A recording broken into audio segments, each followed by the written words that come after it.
Radio Soleil.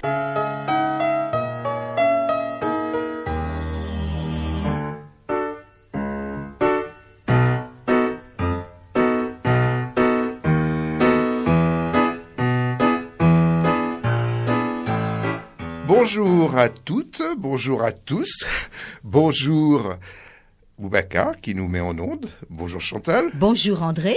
Pour ce nouveau numéro de Jeux de scène, l'émission de Radio Soleil qui vous parle de théâtre, en particulier de spectacle vivant en général, avec justement... En fait, de spectacle vivant, Chantal à l'affiche. On commencera par un spectacle de danse dans le cadre du festival Calypso. Danser Casa, c'est une chorégraphie de Kader Atou et de Mourad Merzouki à la MAC de Créteil.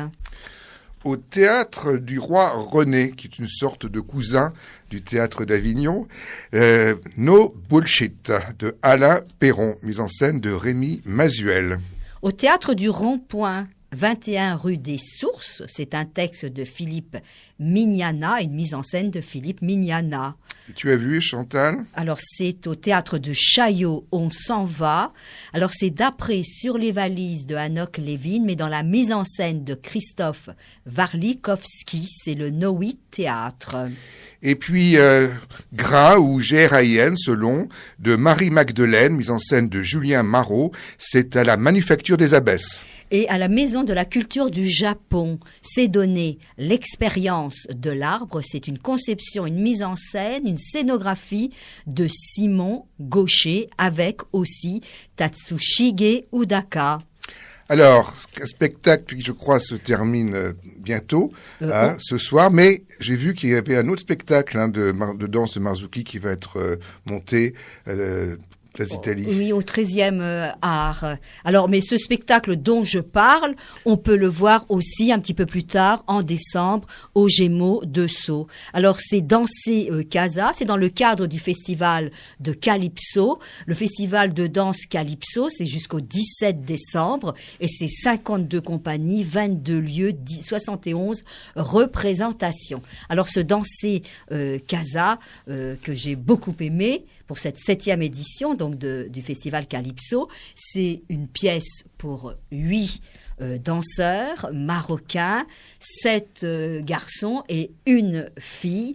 Moi, je n'avais rien lu sur la plaquette, je ne savais pas du tout ce que j'allais voir. Et puis, immédiatement, dès la première séquence, eh bien, j'ai compris qu'on nous parlait de Casablanca. Et c'est un spectacle de danse avec une âme et qui m'a beaucoup émue. Alors, non seulement les danseurs, les 8 danseurs, eh bien, ils sont brillants, ce sont des performeurs, mais il y a un esprit collectif qui est très intéressant. Donc les figures corporelles, eh bien, elles créent des harmonies à 2, 4, 6, 8. Et ce qui est très intéressant, c'est qu'ils introduisent parfois des acrobaties, mais alors de manière très fluide, dans un mouvement chorégraphique qui continue de se décliner.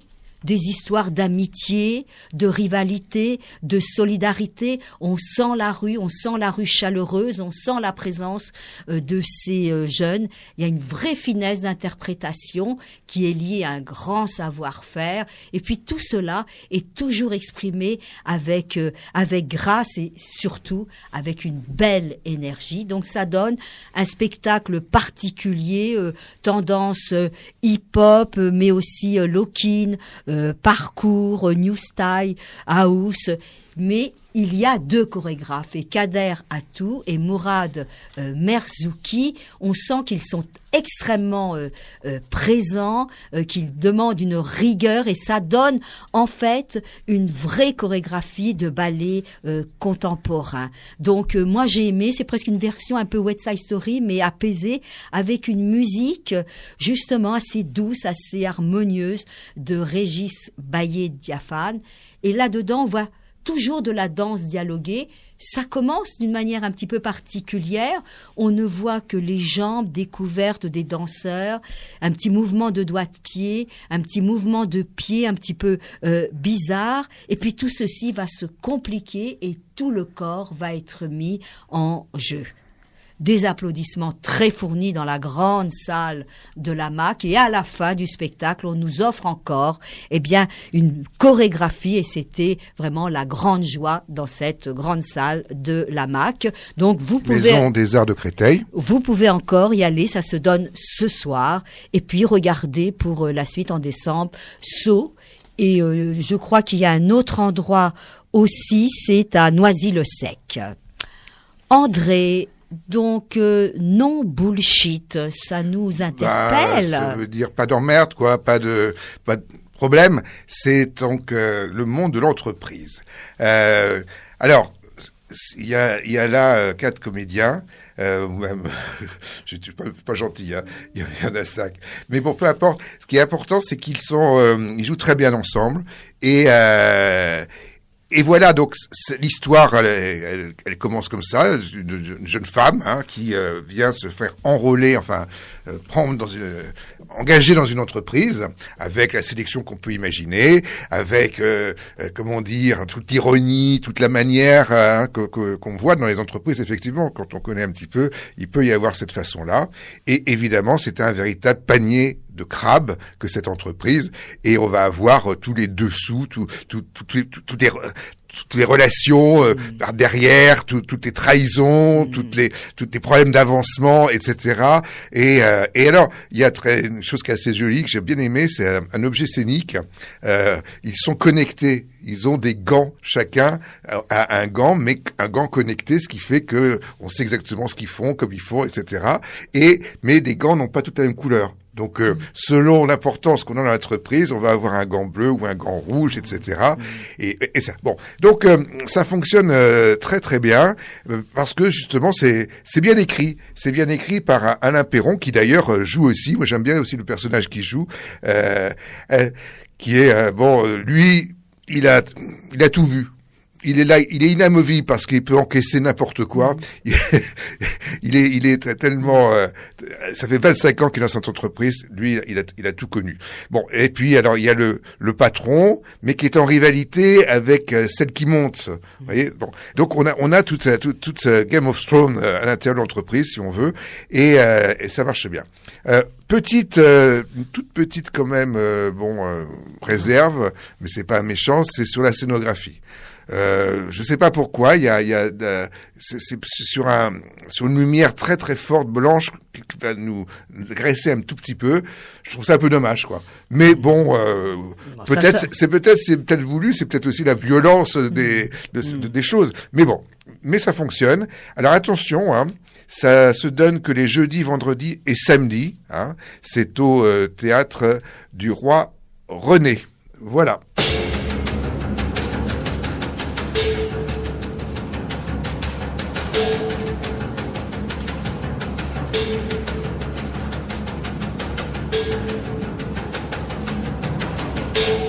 Alors, je suis allé voir, toi aussi, nous sommes allés voir à des moments différents, un spectacle au Théâtre du Rond-Point qui s'appelle 21 rue des Sources. C'est un texte et une mise en scène de Philippe Mignana. Alors, ça commence bizarrement. On a un espace qui va être dessiné par des petites lumières, et un piano sur la scène, et puis 4 chaises ou 3 chaises, une blanche et puis des noires. Et puis on va avoir donc le pianiste, mais qui participe, qui bruite et qui parfois va nous présenter les lieux. Et puis 2 personnages, mais très étranges, parce que ils sont poudrés, ils sont en blanc, ils sont vaporeux, elles marchent sur la pointe des pieds, et on comprend assez vite que ces personnages ne sont plus là, qu'ils évoquent des souvenirs d'avant leur mort. Et j'ai beaucoup aimé l'écriture de Mignana. C'est une écriture très contemporaine parce que à travers des énumérations, à travers une construction qui est une construction sur des lieux, la terrasse d'abord, et puis ensuite les différentes parties de cette maison qui fait aussi épicerie, on le comprendra. À travers tout cela, il raconte son histoire, il raconte les 30 glorieuses de la façon dont il les a vécues comme enfant, etc. Et petit à petit va se construire cette évocation, ce monde qui est un monde banal d'une certaine manière, un monde disparu, un monde qui a fui.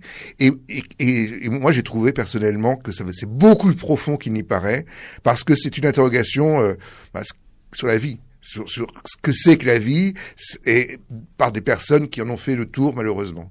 Oui, mais c'est vrai que tu as dit, c'est des histoires banales, mais il y a un tout petit mystère quand même, parce qu'il y a l'histoire de la mort de Nadine qui est présente, cette âme morte, et mort qu'elle a choisie. Puis c'est un texte léger, mais il y a comme ça, comme tu le dis, quelques petites réflexions philosophiques, existentielles, moralistes. Moi, j'ai vu un peu la vie mode d'emploi. Je suis pas d'accord avec toi. Il y a aucune réflexion philosophique. La réflexion philosophique, tu te la fais toi-même, mais tout est concret. Tout est concret, toutes des choses très banales qu'on va te dire, on va te raconter des histoires de personnes, etc. Mais il y a absolument pas, je dirais, d'abstraction. Et l'abstraction, c'est toi qui l'a fait à partir c'est très bien, c'est très bien. Ça veut dire que je suis dans une interprétation et que j'ai senti la finesse. Je ne parle pas comme passe la morale, moi j'aime bien. Oui, mais c'est extrêmement discret, je veux dire, c'est extrêmement ténu, je trouve. Bon, moi, j'ai vu un peu la vie mode d'emploi à la façon de Perrette, parce que ça vient de l'au-delà, et il y a rien sur scène, pratiquement. Il y a les techniciens qui vont apporter quelques accessoires, et c'est beau, parce que c'est le discours, justement, qui va nous permettre d'imaginer les lieux. On doit citer les deux comédiens qui sont parfaits. Alors, oui, Laurent Charpentier, qui a un ton un peu emphatique, précieux de l'au-delà. Catherine Matisse, qui m'a semblé plus légère, plus enfantine, plus nuancée, et en même temps plus vieillissante. Donc moi j'ai vu une jolie fantasmagorie funèbre, presque festive. C'est mélancolique, c'est doux, amer. On est bien avec ces âmes mortes. Voilà, donc franchement c'est un spectacle que je recommande, parce que je le trouve sensible, je le trouve d'une écriture très moderne, et en même temps, voilà. Donc allez voir ça, c'est 21 rue des Sources, vous avez jusqu'au 1er décembre au théâtre du Rond-Point. Chantal, alors, on s'en va ? Oui, on s'en va ? Non, on s'en va pas, c'est le titre d'après Sur les valises de Anok Levin, et c'est Christophe Warlikowski, qu'on a déjà vu souvent, qui a mis ça en scène. Oui, Warlikowski avait déjà monté Krum, l'ectoplasme d'Anok Levin. Alors, le début est relativement difficile parce qu'on a du mal à bien saisir qui sont les personnages, parce que l'écriture scénographique est très séquentielle. Alors, il y a des personnages qui vont partir définitivement, qui vont vers la mort. Donc, en fait, c'est l'histoire d'un quartier et on assistera comme ça à la mort d'un certain nombre de gens de ce quartier et on croise 5 familles. Et puis, il y a aussi les personnages qui voudraient partir. Et il y a, par exemple, Dadi qui voudrait aller rejoindre sa fiancée.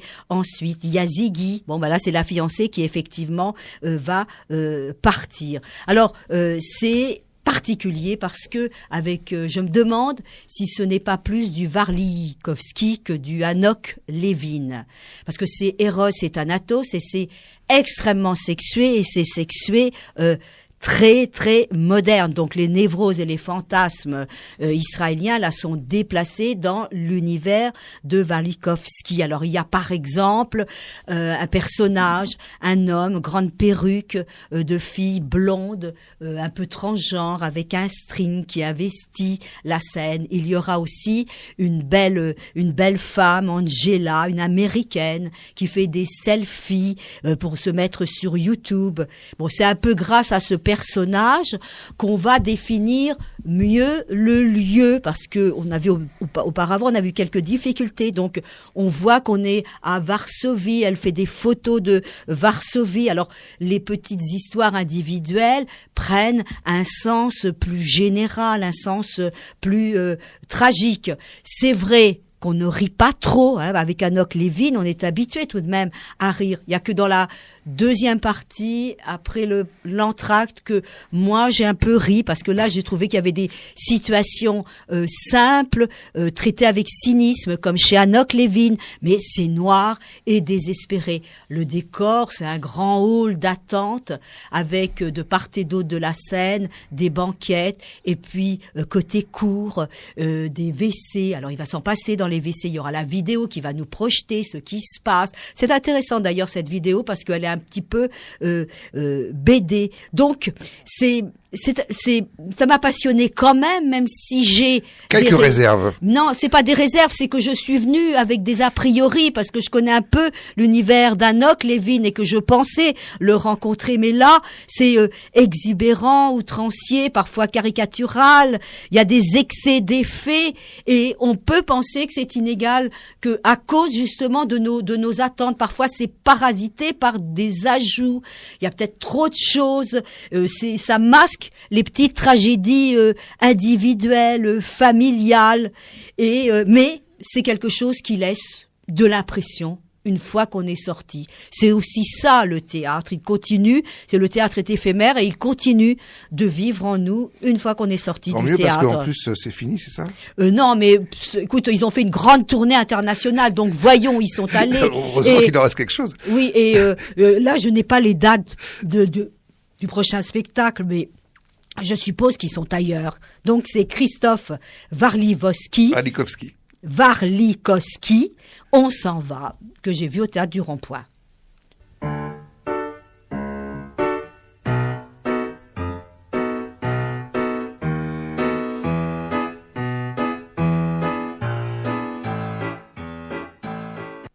Erreur de ma part, c'est au théâtre de Chaillot, Théâtre national de la danse Chaillot, que j'ai vu le spectacle de mise en scène Christophe Warlikowski. André, alors Grain ou Grain, encore énigmatique. Groupe de réhabilitation après un internement ou n'importe. Association pour usagers bipolaires. Donc ça se passe, ça se donne à la Manufacture des Abbesses et c'est Marie-Magdeleine qui, après une tournée triomphale, parce que j'ai regardé, elle a joué partout, en Bretagne, dans le sud de la France, même jusqu'à la Réunion, ou peut-être pas, enfin, les Antilles, je sais plus, mais en tout cas, elle vient là, à Manufacture des Abbesses, présenter ce deuxième spectacle qu'elle écrit et qu'elle joue, et mise en scène également par Julien Marot. Alors, bon, je suis très ennuyé parce que je sais pas, moi j'ai pas. Alors, est-ce que j'étais trop près? C'est vrai que j'étais au premier rang et puis un peu en contrebas, mal placé. Est-ce que j'étais pas très frais? Et ça, c'est possible aussi. Est-ce que je ne sais pas, parce que voilà, elle fait du Cobert entre guillemets. Enfin, je sais pas comment dire ça. C'est-à-dire que elle va jouer son propre rôle entre guillemets de comédienne qui va diriger un atelier dans une maison de repos pour personnes un peu comme qui travaillent du chapeau, et donc plus ou moins, mais bon, enfin je dis ça comme ça, mais enfin si, c'est la folie quand même qui est le sujet, et elle va camper 8 ou 9 personnages. Et donc elle le fait très rapidement, et moi, mais c'est parce que j'étais peut-être trop près que j'ai pas pu voir exactement les changements de personnages, tu vois. Parce que pour pouvoir voir les changements de personnages, il y a l'espace, il y a plein de choses qui jouent. Moi, j'ai surtout été sensible aux voix. Elle fait différentes voix et ça fonctionne. Mais ça suffit pas pour avoir 8 personnages. Et je dois dire que bon, bah, tu t'es emmêlé un peu je me suis complètement emmêlé dans tous ces personnages et j'ai pas tout distingué. Hein, et donc du coup, forcément, j'ai pas très bien suivi et donc du coup, j'ai pas super apprécié. C'est une mise en miroir, puisque ça se passe dans une maison de personnes qui ont quelques difficultés d'appréhension. Voilà, j'étais peut-être un peu trop, voilà, il aurait fallu que s'occupe plus de moi, personnellement, Marie-Magdeleine. Bon, alors voilà, donc, en tout cas, une belle énergie, ça c'est sûr, hein, mais je trouve que quand même, pour moi, elle passe trop vite d'un personnage à l'autre. L'écriture est trop fragmentée, trop rapide, quoi. Hein, et moi, j'ai besoin de m'installer un minimum dans un personnage, tu vois. Donc, moi, je veux bien qu'on fasse plusieurs personnages, mais d'abord, je sais pas, 8, ça fait quand même beaucoup, tu vois. Et il y a pas bon, tu reconnais quelques-uns parce qu'ils sont très caractéristiques, mais il n'y a pas suffisamment. Hein, mais elle se déplace dans l'espace pour les positionner, ces personnages. Elle se déplace dans l'espace, mais j'ai pas toujours compris par rapport aux personnages, quoi. Voilà. Donc bon, bah alors peut-être qu'il faut que j'aille revoir ce spectacle dans les meilleures conditions pour pouvoir le juger correctement. Ce que je peux dire tout de même, c'est que ça a été applaudi. Donc, ça voudrait dire que c'était moi qui n'étais pas au point. Voilà. Donc, c'est GRAIN. Ça se joue à la Manufacture des Abbesses. Chantal, tu vas terminer par, c'est beau ça comme titre, l'expérience de l'arbre. Oui, donc c'est à la Maison de la Culture du Japon. Hein, c'est le 3e spectacle que j'évoque depuis le début de cette saison. Alors, il faut raconter un peu l'anecdote, hein. Il faut savoir ce qui a été fait autour du spectacle. Donc en 2008, Simon Gaucher avait rencontré au Japon un acteur de no de l'école Kongo, Tatsushige Udaka. Et cet acteur, eh bien, lui avait présenté le no, les différentes caractéristiques. Simon Gaucher a voulu le payer puisqu'il lui avait donné un service et il a refusé et lui a dit « Tu reviendras plus tard me transmettre ton théâtre occidental ». Et le spectacle, l'expérience de l'arbre, est justement fondé sur cette transmission. Alors, on va aimer parce que c'est un dialogue entre deux acteurs de cultures, eh bien, extrêmement différentes. Alors, j'ai appris des choses sur le no. Je ne savais pas que presque tout le temps, il y a... Est-ce que tu connais la définition du no par Claudel ? Tu vas nous la donner, si tu veux. Eh bien, le no, c'est quelqu'un qui arrive. Voilà. Tu vois ? C'est ça. Et c'est très joli que tu parles de Claudel, parce que justement, dans ce spectacle, dans ce fameux dialogue entre les deux acteurs, eh bien, Simon Gaucher va offrir à l'acteur de no un petit extrait de Tête d'or de Paul Claudel, et il lui demandera bien sûr de répéter. Et puis, comment s'appelle-t-il ? Alors, je suis obligée quand même de regarder pour ne pas faire d'erreur. Tatsushige Udaka, eh bien, lui apprend à dire la parole de l'arbre, l'esprit du pain Matsu. Donc nous, on rit des difficultés de l'un et de l'autre à pénétrer dans la nouvelle langue. Il y aura aussi de petits effets scéniques qui seront drôles quand... Tatsushige, on va lui demander de faire un petit jeu scénique comme la représentation du baseball. Alors, je termine dans la transmission, mais Simon Gaucher va donner un extrait va donner la fable du loup, du chêne et du roseau, et il va la donner façon baroque. Et ça, c'est aussi extrêmement beau. La scénographie est super parce que côté cour, on a des arbres qui se reflètent. Et puis, il va y avoir à un moment donné la construction d'un arbre qui était en plusieurs morceaux. Et cet arbre va être soulevé et va tournoyer sur la scène. À la fin, les deux donneront un extrait du no. Donc l'acteur du no viendra avec son masque de l'arbre du pain.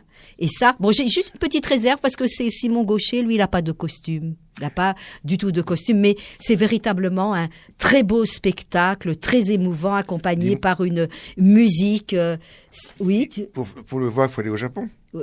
Eh bien, écoute, on aurait dû aller auparavant au Japon parce que justement, ça a été donné au Japon parce que Simon Gaucher est allé à la villa Kujoyama à Kyoto. Il a été 3 mois en résidence. Mais Jeux de scène aime rendre compte justement de ces différentes aventures culturelles. L'expérience des arbres, de l'arbre. C'était à la Maison du Japon. Je vous ai parlé de grains.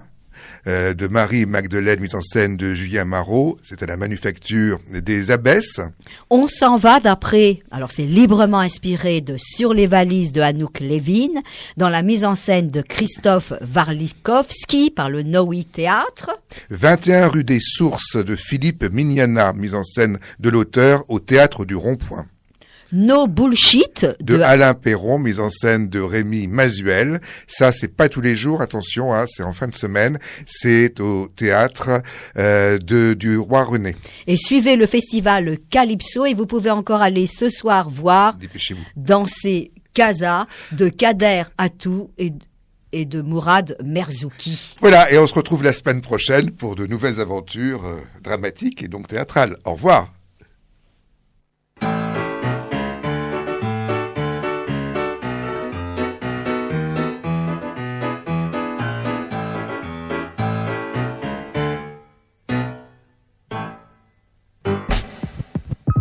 Radio Soleil.